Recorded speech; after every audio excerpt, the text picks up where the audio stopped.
This is a SportsE Media production, part of QuietLoud Studios, the podcast network where reflection meets amplification.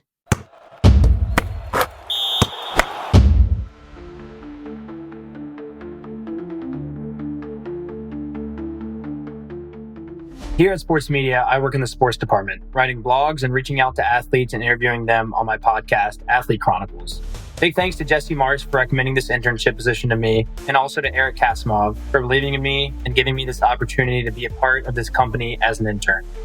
I'd recommend SportsE Media to any sports fan out there. They're doing tremendous stuff in regards to allowing people to look at sports through a more detailed lens with the athletes they have on and talk to, as well as the very qualified individuals they have working on blogs, social media posts, whatever it may be.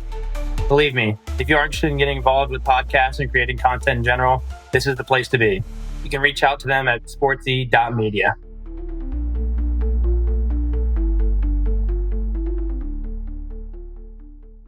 Hello, everyone, and welcome to Athlete Chronicles, where we talk with athletes who have created history and continue to be at the top of their game. I'm your host, Aubrey Bowles, and today I'm pleased to be joined by a friend of mine and an athlete that really doesn't need an introduction, but we'll give her one anyway because she deserves it. Our guest is a rising senior at Iowa University, where she is a guard on the women's basketball team, ranked as the fourth best player in the transfer portal by ESPN. She spent her first three collegiate seasons at Villanova University, where she was named first team All Big East Most Improved Player, an honorable mention All-American, ranked third in the nation in scoring last season with 23 points per game, and helped lead the Wildcats to a Sweet 16 appearance in the 2023 NCAA tournament. She was also recently named to the USA Basketball 3v3 Women's U23 national team. So, when you watch her on the court, there's no doubt she plays with a high level of confidence, toughness, and obviously swagger. If you think she has a lot of fun playing basketball, you're not wrong, because that's exactly what her shirt says. Basketball is fun. So, Lucy Olsen, welcome. Thank you. Thanks for having me. Of course. I'm sure you're busier than ever getting acclimated to a new school, new program, and really just kind of like a whole new environment as a whole. And you're going to Mexico City in a couple weeks for the FIBA 3v3 Nations League Americas Conference. So we really appreciate you making the time to hop on this podcast to talk to us today about your basketball journey. Yeah, I'm happy to be on it. So let's get back to your phrase, basketball is fun. I love it. I think it truly embodies your play style. It's entertaining. You play with a big smile, and it truly seems like you enjoy it. So I'm kind of curious how you came up with this idea to create Merce with this phrase on it. Yeah, so freshman year, we made March Madness, and we were underdogs. We played BYU in the first round at Michigan. And after we beat them, we were in a press conference, me and Maddie Segrist and coach, and I forget exactly what they asked, but they asked something like, what's the best part about beating BYU? And I was like, oh, I get to keep playing basketball. Like, basketball is so fun. And then my whole family made fun of me, like my cousins and everyone. They were like, oh, that's what you had to say. Like, that's so good. Oh. And then it started out as a joke, and then everyone tells me I smile on the court all the time. And so I guess it stuck, and we're like, wait, that's kind of cute. Basketball is fun. Yeah, that's why you play. And a lot of the time sports become too deep, but I think it turned into more of a message, like, you can play basketball and have fun. It's your outlet. When things get too serious, like, just enjoy the things you enjoy, find something you love, and keep the joy of it. And don't get, like, whenever things get too serious or too stressful, you play because it's fun. And I think that's helped me in my journey. Whenever bad games, good games, I'm just trying to have fun because it's really not that deep. Exactly. So that's interesting how the phrase came up. When did you know that you wanted to, like, put that on shirts and stuff? That's a good question. My neighbor, big Villanova fan, he made a shirt because it was funny still. Like, it started out as a running joke, and he actually made the shirt. And then I don't know, I forget when we started doing it, but after, I think NIL was becoming a little bigger, people started making merch, and yeah, I was just like, all right, well, I smile on the court every time. Let's make it a shirt. Why not? Exactly. I love it. And like you just mentioned, the NIL aspect. So, the topic of discussion right now regarding NCAA is NIL. People say it takes away players' loyalty to their programs and kind of like blurs the line between professional and college sports. But then others say athletes need to be compensated for their name, image, and likeness that their school uses. So I'm sure you've heard many different takes on it, but I'd like to get a glimpse of kind of your stance on the situation with NIL, like especially going from a Big East school to a Power Five, like Big Ten school. Like how has the impact of NIL differed between two schools as well? Yeah, I think NIL is crazy, and there's like talk now. I still don't know all of it about like you can now pay to play is coming up next year.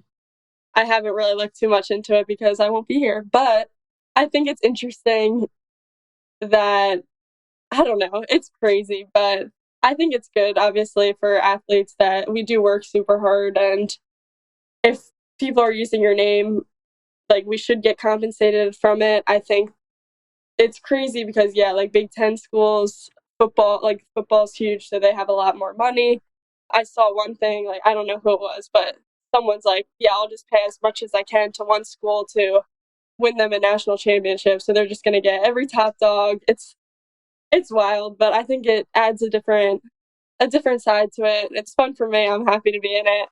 I think the difference between Big East and Big Ten would just be there is more media surrounding the Big Ten, so more NIL, more opportunities. The Big East plays on flow hoops, very low, not going to get a lot of sponsorships, so it's hard to pay players that for advertising and sponsorships if they don't really get their name out there. I think Big Ten does a good job of, I mean, they have their own Big Ten network. They allow companies to be shown. They have systems set up to keep, at least at Iowa, they have it like, all right, we're here to play basketball, but if you need help on the side, like we have the resources and stuff. And I've only been here for a month and a half, so I'm still figuring it all out. But I think it's personally, selfishly, it's a cool opportunity to be able to make some money on the side of playing basketball. Yeah, no, I definitely agree. I think, yeah, it was Phil Knight that said, Oregon has like unlimited NIL, so they can just get every top recruit in the country. But because a lot of people have asked me, because I mean, swimming, like obviously that's not a popular sport, but it's like we, like as a team at Villanova, like we don't bring in like as much revenue as say basketball or football or lacrosse or all that. So I mean, when people say it's not fair, like I mean, there's kind of different sides to look at it because y'all like basketball. I mean, y'all are bringing in loads of money. I mean, especially at a Big Ten school, it's crazy. So I definitely agree. It's definitely nice to be rewarded for all the hard work you put in. So let's take a quick second to get to know you a little better with some rapid fire questions. All right. What is your go-to pregame meal if you have one? I'm a big eater. In high school, my mom would cook and she would bring us like right before the game. I would eat like a full-on meal, whatever she was cooking, some noodles, shrimp, broccoli. Like I would have to make sure I ate. And then when I got to college, we would have like a pregame meal, but everyone eats the pregame meal like 4 hours before the game because that's when it all processes through your body. It's the best time. But then I'm starving by the time it gets to the game. So I eat again. At Villanova, I eat a bagel. I don't know what I'll eat here. Maybe I'll switch it up a bit, but I don't know if I have now they just give us pregame meals, so I'll just take whatever's given to me. I'm saving my money. That's smart. That's smart. Your mom had cooking up a platter for you. That's crazy. Mm-hmm. It was a big joke. I would always eat 3-course meal before games. Then shoot lights out. What is your favorite basketball shoe? Oh, I should be a sneakerhead. I'm just not. Right now, I'm really into the Sabrinas. Okay. They're awesome. So comfy. Yeah. Have you never been a sneakerhead ever? No, I don't even know. People ask me, they're like, "Oh, have you worn like Kyrie, whatever?" I'm like, I don't know, maybe. I just put on whatever comfortable. Exactly. Good. What's your dream destination? Ooh, okay. I've thought about this before. I have a few things on my bucket list. So I have a few destinations. I want to see the Northern Lights, so that's one of them. Okay, that's a good one. I want to go on a safari. So Ooh. that's another one. And then what was my third one? I can't remember, but I would say one of those two Yeah. would be my dream destinations. So on a safari, what animals would you want to see most? Oh, a lion. Lion. Okay. Yeah, those are a giraffe too. Like they're just huge. Oh, an elephant. Yeah, I got to see them all. All of them. I'm All of naming them. every single animal. What, like right now, what is your favorite show to watch? Love Island. Okay. Is that like your favorite show ever? Yeah, it's been my favorite show since COVID. Okay. Why? What appeals to you about Love Island? I don't know. It's just so easy to binge, and the drama is so dumb. I love it. What season are you on? I think the UK 13. I haven't watched the US one, but apparently that one's really good too. I like it. I like it. If you could describe the Iowa women's basketball team in one word, I know you've only been there for a month and a half. What would it be? Fun. Fun. That seems to Yeah. be your go-to word. I guess I gotta get a little more creative. That's good. That's good. I mean, if you can't have fun, then why do it? Exactly. I don't know if you're gonna have to think about this, but what is your biggest pet peeve? Oh, I don't get bothered by that many things, but slow walking. Oh, Like if I'm trying to get somewhere and you're walking too slow, get out of my way. yeah, like come on. If you're walking slow and move to the side, fine. But if you're walking slow and taking up the whole entire sidewalk, no, that's so annoying. Have you ever been like on a sidewalk where it's three people and you like get moved to the back? Yes, it's so annoying. I'm like stepping on their heels. Like Lucy, stop. No, like walk faster. What is your favorite thing to do outside of basketball? Nap. Okay, yeah, that's my favorite thing because I'm always tired. But I would say just hanging out with people. I love spike ball. I haven't gotten to play in a while, but spike ball is definitely one of my top things to do. Yeah, I haven't really done much. Yeah, I nap a lot. I mean, with all the work you've been putting in, you might need to. So, a good nap is always good. Good nap is always Yeah, it's great. good. All right. So now that we know you a little better, let's take a deeper dive into your decision to transfer from Villanova to Iowa, because I'm sure it wasn't an easy decision to do due to all like the success you had at Nova and the name you're making for yourself there. So just take me through the process of what it was like to switch schools, because I remember hearing at school, people saying like Lucy Olsen in the transfer portal, and I was like, what? Like, oh my gosh, there's no way. Like, she's had like a hell of a season. Like, there's no way this can't be true. So just take me through it. Like, what was the main reason for your decision, and then kind of like what was the hardest part of transferring? Yeah, I mean, I loved my 3 years at Villanova. I'm still friends with everyone. Talk to them like all the time, but I would say I want to go pro WNBA, and it's very hard to get there. I know Maddie Siegrist did it. She's amazing, but it's super hard to get there with just low publicity from the Big East and different skill development I was looking for. So I would say it took a lot of thought. It wasn't an easy decision, but I would say the main reason was like how I was talking about flow hoops. It's just really hard to get your name out there, and especially with the WNBA growing so much, and a lot of it is getting your name up. I don't know if it's right or not, but if you don't really have any name, it's really hard to get there, and I definitely want to keep playing. So I would say I was looking for better publicity with the Big Ten Network, a skill development coach that has had many point guards go to the WNBA, obviously Caitlin Clark. So they must have done something right here. And they've had a bunch of past guards go to the WNBA as well. So I was looking mostly just for the next level, developing my game more and being able to compete every day and work to get to the WNBA. Yeah, definitely. I mean, publicity is huge nowadays for college athletes. So when you came into Villanova, did you ever think that would be a concern? or a problem for you? Because, I mean, I'm sure going to WNBA has always been a goal. I mean, I assume since you've been in college. So, did you think that, Villanova being a Big East school, like not as big as like one of the Power Five schools, did you ever think that the like publicity of Villanova would like deter kind of or like hinder your ability to go to the WNBA?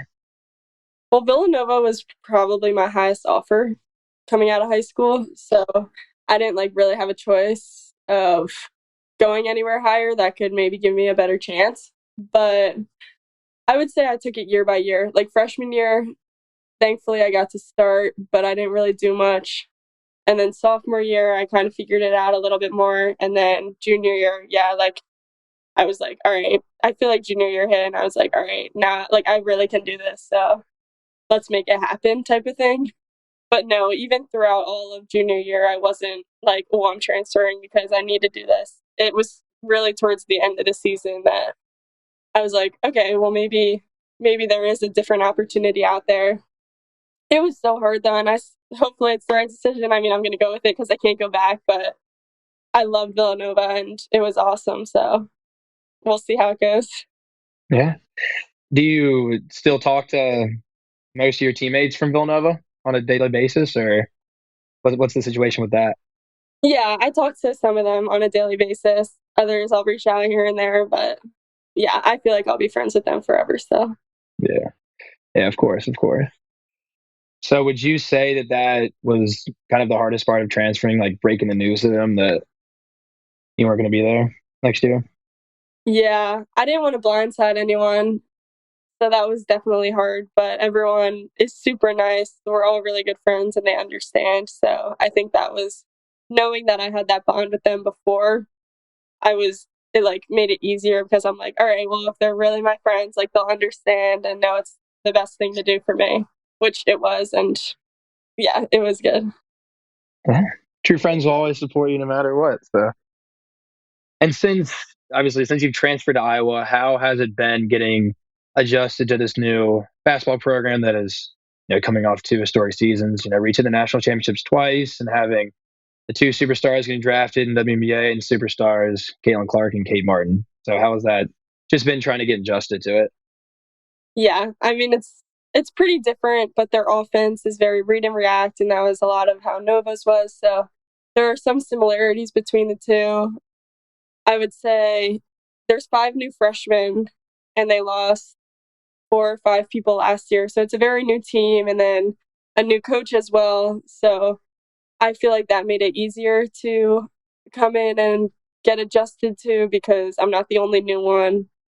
Like half the team knows what's going on, the other half the team has to learn it. So we're finding this new path altogether, which is cool. It's kind of new for everyone, and especially the head coach.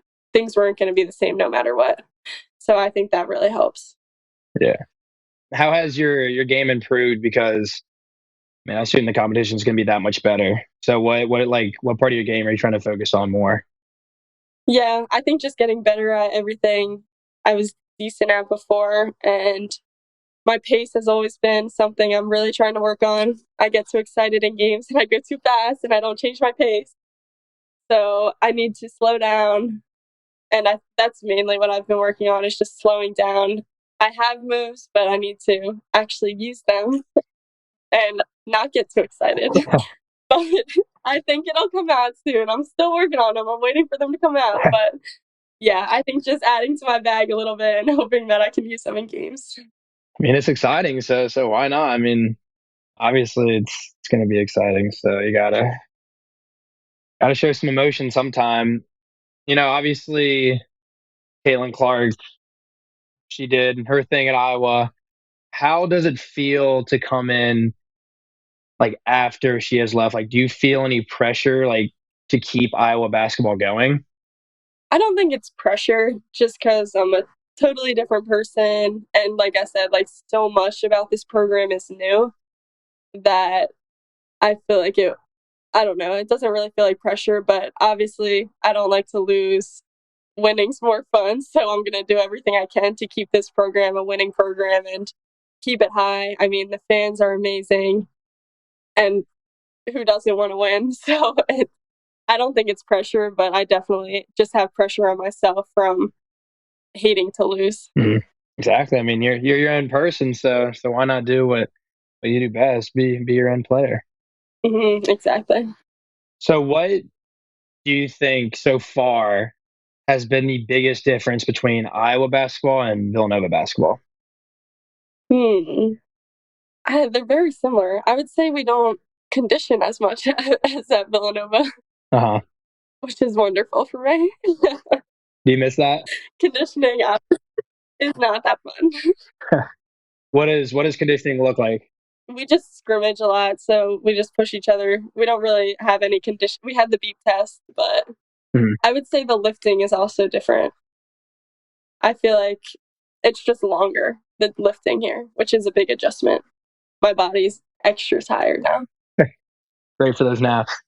Exactly. I think that's what it is. I think it's the lifting that's getting me, but I'm gonna be huge, so it's all gonna be worth it. I love it. I love it.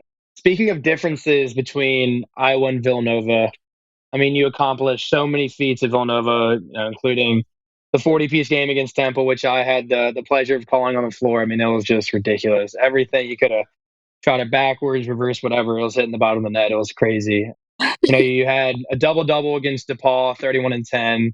And then you had another double-double against Seton Hall, this time an assist, 21 and 10. So I'm curious, when recording all these assists, your Villanova teammates had to, call your name to get that ball. What do they call you? Because, I heard that you had a nickname for yourself, Villanova, Goose. How did that start? How did Goose start? That's funny. It was like some kid in high school started it, and then he happened to know, like, he was at like a rival high school and was like, "Goose," I don't know what he said. He said something in the stands and got kicked out of the stands. And then he ended up going to college, and he like met Caitlin's boyfriend, McGuire, and obviously we are super close with McGuire, and then he found out like we were all connected, and he's like, "Oh my gosh, that's Goose," and then McGuire started calling me Goose, and then Kate started calling me Goose, and the whole team started calling me Goose, and then it just got on social media, and it kind of stuck around Villanova. Do you like that nickname, or do you wish it were something else? I do like Goose, I do, but here it hasn't really stuck. Hannah Stolke's been trying to get Big Lou to stick. We'll see if that sticks, but I don't know. We'll see. Goose hasn't stuck that much yet, but I like nicknames, so hopefully one of them does. Yeah, Big Lou. I like that. That's a good nickname. Yeah, hopefully they'll come up with some more before the season starts, because you need a nickname. You have to have a nickname. Yes, exactly. So let's take a step back for a moment. It's been so much fun to watch athletes play on a big stage like you do, and just see their dreams turn into reality. But at least for me, I always wonder how they got to where they are now. I know, like, for most athletes, like, the road is never easy. But take us through kind of your basketball journey, and like how you first got involved with the sport. Yeah, so I have an older sister who's 2 years ahead of me, and my dad would always coach her basketball team, probably when she was in like second grade. I don't think they had leagues yet for kindergarten. I don't know. But I always would love to dribble around at her games and try to practice with them. And then I just fell in love with it. My dad would just bring us out to the driveway, shoot around, dribble, and then I just became addicted to it. I would always be outside playing. I know my mom has a picture of me. I shoveled the whole entire driveway in the snow just so I could go shoot. I don't even know how I was able to shoot. I have like mittens on, giant like snow jacket, snow pants. I'm like, you were not even getting better doing that. But I just loved it so much that I would just play all the time. Yeah, that's how I got into it. I guess I just loved it. That's dedication right there. I don't know if there are many people that young doing that. So you've been dedicated from a young age. So I know you were a state champion in tennis, which some people may not know.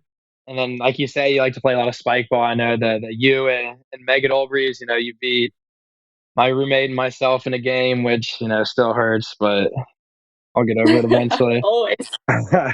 So how did playing other sports kind of help your athleticism to allow you to become like the great basketball player you are now? Yeah, I would say I didn't really start tennis until high school, but I played soccer for most of my life up until high school. I tried lacrosse. My dad always had us outside in the backyard playing football, stuff like that.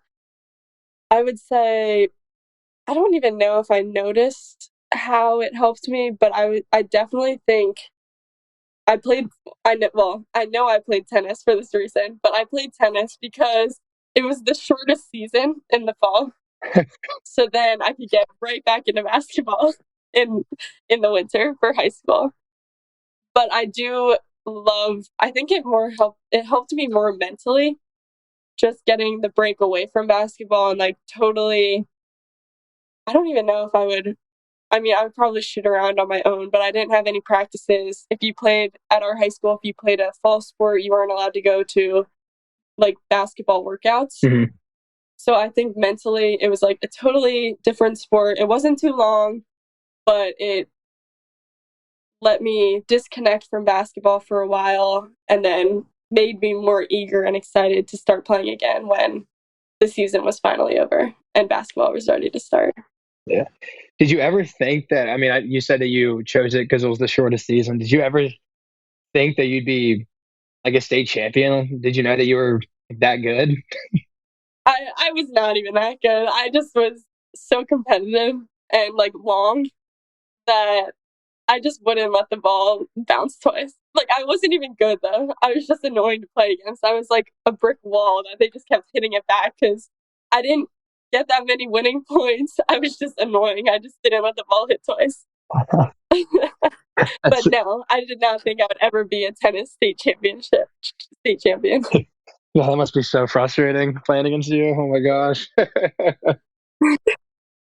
Yeah, they probably hated me. Like, oh, not this girl again. I also like didn't even hit right. Like they're probably like, how did she even hit that ball back? I know it's like all of them has been playing for years and watching you play and you still win. It's like, oh my gosh, why? Right? I would hate it. So if you weren't playing basketball right now, what sport would you be playing? Ooh. I wish I played volleyball growing up. Both my sisters did, and it looked so much fun. Do you think you'd be good there? Of Yeah. course. You're good at everything. You're good at everything. Oh, thank you. No. What sport did you try that you were like, no, I'm never playing this again? Lacrosse. Why weren't you good? Okay, only because I didn't know the rules. No, I love to play it, and apparently there's a lot of similarities between basketball and lacrosse. They set screens, they slip to the basket, stuff like that I can do. But the rules, no idea what I was doing. and that might cause some problems when playing. Yeah. Okay. I like it. I like it. That's some good information. I like that. You're a well-rounded athlete, so it's important to know those things. So back to the whole basketball scene. So obviously, there's no doubt that women's basketball is becoming very popular. Like you said, the WNBA is growing at numerous rates.